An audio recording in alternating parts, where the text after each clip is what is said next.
So I'd have to say one of the coolest things that I love about technology is how it's constantly changing, and we're seeing it live in reality as we live it. So one thing that I thought would be cool to talk about is cell phones, and just my personal history of cell phones is pretty unique because of the amount of cell phones that I've had in the past. I can't say that, I am never satisfied, but I'm kind of never satisfied. So I think that a little reminiscing is cool for us because it just kind of lets you know where we came from and then kind of an idea of where we're going. Now, there's always this debate. Samsung or Apple? I don't necessarily think that you have to pick one more so than just whatever fits your needs and your lifestyle and what you're comfortable with. I will say that since I've moved over to the Apple ecosystem, I've been pretty satisfied with iPhones in general just because of its ease of use, how easy it is to move through the ecosystem because I use a MacBook and a Mac Mini, but then also just being able to do the things that I want to do with little to no thought. So I think for me, that's what works for me. Doesn't work for everybody, and that's okay. But I will say, I have had a lot of interesting cell phones.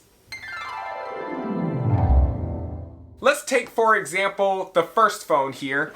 My very first cell phone was a Kyocera 2135, and I was actually using Alltel. So if you don't recall, Alltel was a cell phone service provider back in the late 90s. They were pretty widespread, and I think everybody had some form of it if they weren't subscribed to Singular at the time. Shout out to Singular, the little guy with the arms, that was always a legit logo.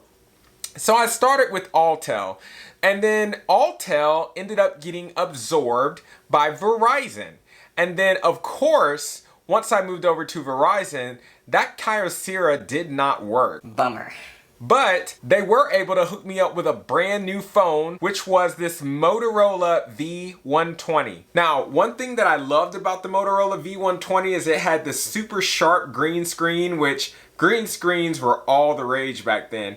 And it was one of the first phones that I actually started texting from. Man, who thinks there was a time when it was the first time that I ever texted somebody? So that had to have been probably 2002, maybe 2003. Man, that seems like so long ago, but that's one of the first phones that I ever used to send text messages, which is pretty cool. So I was onto Verizon because Alltel got absorbed to Verizon. I think after a while, I was paying on the go with a prepaid cell phone plan, and I decided, I want to step up to the big leagues because back in the late 90s, early 2000s, Verizon wasn't the behemoth that they are now. So I moved over to T-Mobile, which T-Mobile had, such a huge selection of cell phones. But of course, I wanted to stay cool because everything back then that was popping was a flip phone. So I got that Samsung SGH E105. Man, this thing was so cool. It was like out of Star Trek, and I loved that phone. However, sadly enough, I ended up losing that phone when I was on tour marching drum corps. So I got into an accident at a show. I was riding a bus and a drum pad actually fell from the top rafter of the bus and hit my ankle bone. It took me out of the show that night, but when I went to the hospital to get it x-rayed and looked at and get my ankle wrapped up because I couldn't walk on it for 2 days, I actually ended up leaving that particular cell phone at the hospital on a lamppost as we were waiting for a taxi to go back to the stadium. Man, I was so distraught. And being without your cell phone when you're on a tour and that's your only means of talking to people was, it really sucked. But when I got home, I had to get a brand spanking new cell phone. And of course, I stayed with Samsung and I upgraded to the Samsung SGH X495. This one didn't look quite as futuristic as the SGH E105 did, but from a functionality standpoint, I thought it was a better phone. So back then, phones didn't really have cameras, so that wasn't a big selling point, more so than what did the menu look like. And it had that bright color menu that kind of looked like a desktop, reminiscent to Windows. Shout out to Windows 98. But it was one of those things that I really enjoyed from being able to use on a daily basis. As I moved forward in time, I ended up switching over to AT&T. If you don't recall, back in the late 90s, early 2000s, everyone was conserving their minutes because you had free minutes from 9 p.m. to 9 a.m., or you had nights and weekends, etc., etc. And at the time, I was dating a girl that was on AT&T. With me being on T-Mobile, because we were on two different networks, it cost me a lot of money just to talk to her on the phone during the day. No, I can't talk to you after 9 a.m. because it's going to cost too much money. Yeah. It'll have to be at night. Yeah, so that started to suck after a while, not being able to just talk to people during the day. So I ended up switching to AT&T to save some money in that regard. And I also had to change phones. And that brought me to the Nokia 6101. Now, this was the first phone that I had a camera with, and man, I thought this thing was so cool. It could snap pics, albeit the pics were like 2 megapixels, if that. So I mean, really crappy pictures, but at the same time, I thought it was still pretty legit that I could actually take a picture with my phone. So that's one thing that I really valued in that phone, was I could take pictures now with it. It still had the color menu, but also had the color screen on the front and the color screen in the middle. Now, man, you know, I always had to stay up on trends, and when I heard that Samsung was coming out with an even newer phone, and to be legit, it had this spinning camera on it.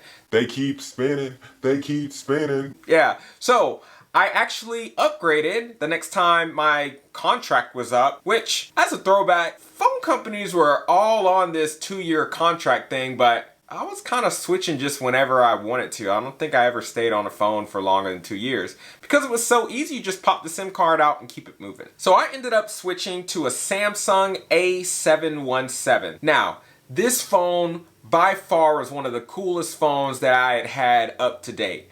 So I hadn't moved into, you know, the more expensive line of phones, but this was still in my price range, and it was so cool. It had a unique flip screen, it had the color LCD on the inside, and it had these kind of futuristic buttons. So it was kind of like my Razr before the Razr, but it was still a Samsung, so it was still pretty reliable. Absolutely adored this phone, and the cool little screen on the front actually read a little text when your phone rang, so it was always cool to pull it out of my pocket. I didn't even have to open the phone to see who was calling, and I felt so cool. Then we moved forward to when I got my first expensive phone. And I will have to say, moving over to the Motorola Razr, thinking back in retrospect, it was okay. I mean, it wasn't like, you know, crazy, but I will say it was still a pretty cool phone because you had that color screen that showed pictures on the front. Almost kind of like a selfie cam, which is pretty cool. So I got this as a hand-me-down from my sister, and you know, she always kind of stayed on the up and up of cell phones, but she was upgrading to a different phone, and she said, hey, do you want this Razr that I have? And I said, heck yeah, I want to try out this Razr. So I switched over to the Razr, and it was pretty cool. You know, it served its purpose. It had a super slim profile, and anytime you flip that thing open, it just felt cool to hold in your hands. I'd say I got the Razr around 2007, 2008 range. I kept that for a while. And when I started dating my wife, one of the first like major gifts that she got me was a new touchscreen phone, because touchscreens were starting to kind of hit the market at that point, and I got a Samsung Eternity. So this Samsung Eternity was kind of meant to be a touch screen, but it really wasn't a touch screen, more so than it was a pressure screen. So those minute differences between a touch screen and a pressure screen, whereas a touch screen just kind of picked up the heat signature from your finger and let you move around the screen, a pressure screen you actually had to press like every button, and it had to feel the pressure behind what you were doing to actually function, which that kind of got annoying after a while, but also because it wouldn't always pick up the pressure that I was pushing down, and I had a lot of trouble with that phone. So what did I do? You know, I had to go out and get me that 3G. the iPhone 3G. At the time, I believe the 3GS was out, so I went ahead and got the iPhone 3G because it was a little bit cheaper. You know how Apple do. So I had to go cop that. And yeah, man, it was like the phone of the future. It had all these different things. I can access email. Man, it was just such a cool and enlightening phone. And that was the point at which my Apple marathon begins. So from there, I moved on to the Apple iPhone 4. And the iPhone 4 was such a stark difference from the iPhone 3GS. It had this sleek new kind of boxy style with buttons and switches. Everything was kind of redesigned. It had a small profile and it just fit right in the palm of your hand. Man, I really enjoyed that phone. And then after the iPhone 4, of course, I moved over to the iPhone 5, which you can kind of see I still got this one. I don't know really why I still have this phone, but it's still functioning, still works in good order. As you can see, that small profile just kind of fits in the palm of your hand. It's easy to maneuver. And man, like it was kind of weightless in that regard to where you really didn't have to think about it, you know, being very heavy and in your pocket. Such a cool phone. Of course, as with all iPhones, if you want to stay current, you got to keep moving. And I ended up moving over to the iPhone 6. Now, I still do have one of the iPhone 6s. At this time, me and my wife, I believe we had gotten married and we were kind of moving on this iPhone track together. We got the iPhone 4s, then we got the 5s, then we got the 6s. And the 6, although it was a little bit larger, it still felt a little bit slimmer, so it was a little bit lighter. Of course, the cameras on these phones started to get better and better as time went forward. And I think that's one of the things that I appreciate now, and I know my wife appreciates the most, is being able to take quality pictures on a moment's notice. So you don't always have to lug around a camera, especially when you go traveling. You just want to take a short pic. The front-facing camera, okay, but the back-facing cameras were starting to get really, really good. Then I moved up to the iPhone 7. Once again, a little bit larger phone, and we always kind of stayed behind the curve. We were never like, oh, Apple conference, brand new phone, gotta go get it now. I was usually on the track of getting a new phone probably about 9 to 12 months after the most current one released. And this allowed me to save a little bit money on the phone, but also just kind of feel out the specs of the phone to see if it's something that I actually wanted, right? So after the iPhone 7 came the brand spanking new iPhone 8 Plus. I will say, this is the phone that I just left. I absolutely adored it. Because the screen was so large, it allowed me to view all the videos that I wanted, Netflix, YouTube, etc., etc. Of course, this is in the current now. I want to say that I got this phone probably around the tail end of 2017 or early 2018, and I had it for a while before I got my current phone. So now I'm back with Verizon with my brand spanking new iPhone 11. Now, one of the coolest things that I love about this is just the camera features, and this is now my first foray into a buttonless phone and being able to just swipe it up and being able to use it for the purposes of anything that I want. So as I continue to move forward in my cell phone journey, I don't know what is next for me, but I really like this phone. I think it's gonna last for a while.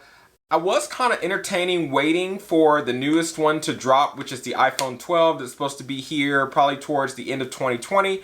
But with all of the coronavirus and the pandemic going on, I really didn't want to wait on a phone that might not come until next year. Because it was time, we were switching over to a new cell phone service. I thought it was time for us to go ahead and upgrade to the newer phone. So we got the iPhone 11.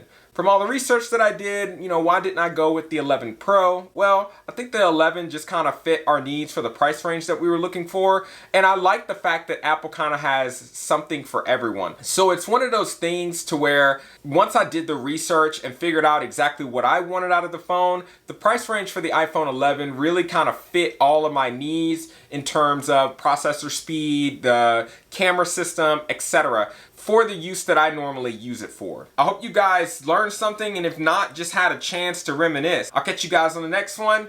Deuces. Hey everyone, feel free to share this with your family and friends. And hit the subscribe button if you want to catch new videos as they come out. Hit the like button if you liked what you saw today.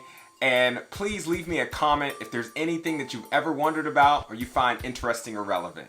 I'll catch you guys on the next one. Live long and prosper, and I'll see you around.